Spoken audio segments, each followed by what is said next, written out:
मित्रांनो, आमच्या चॅनलवर नवीन असाल तर चॅनलला नक्की सबस्क्राईब करा, म्हणजे तुम्हाला मालिकेचे नवनवीन एपिसोड सर्वात अगोदर पाहायला मिळतील. तर अप्पी आमची कलेक्टर या मालिकेमध्ये अर्जुन हा अमोलकडे असताना मोना रुपालीला फोन करून सांगते की इकडे अर्जुन दादा अप्पी वंश सोबत संसार थाटण्याच्या तयारीमध्ये आहे, तुम्ही काहीतरी करा. मग रुपाली पण रागाने कदमाजवळ येते आणि बोलते, अर्जुन भाऊजी 2 दिवस झाले पण तिथून यायचं काही नाव नाही. त्यांचा साखरपुडा झाला आहे, आर्याबद्दल काहीतरी विचार करावा त्यांनी, असं रुपाली रागात बोलते. तर स्वप्नील पण रुपालीची साथ देत बोलतो, हो काका, अर्जुन चुकतो आहे या ठिकाणी. मग कदम बोलतात, आता मलाच काहीतरी निर्णय घ्यावा लागेल, आणि रागात कदम अप्पीकडे जायला निघतात. इकडे अर्जुन, अमोल, अप्पी, बापू, दिप्या सर्व हॉलमध्ये बसले असतात. अर्जुन अमोलशी मस्ती करत खेळत असतो. मग अर्जुन निघायला जातो, तर अमोल त्यांना काही ना काही कारणाने तिथे अडवण्याचा प्रयत्न करतो. कारण अमोलला कळलेलं असतं की तो बरा होतपर्यंत त्याचे बाबा त्याच्यापासून जाणार नाही.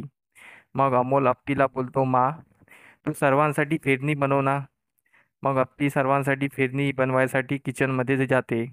मोनाला हे पटलेलं नसतं, कारण तिला भीती असते की अर्जुन इथे राहायला आले तर त्यांना हे घर सोडावं लागेल. इकडे कदम अप्पीच्या घरी येतात. तर कदम दारात पाय ठेवतात तेव्हा त्यांना अर्जुन अमोलसोबत खूप खुश दिसतो.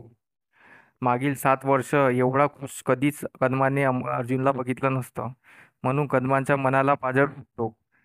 कदम पण भावुक होतात. त्यांचा राग शांत होतो. तर अमोलचं लक्ष कदमाकडे जाते.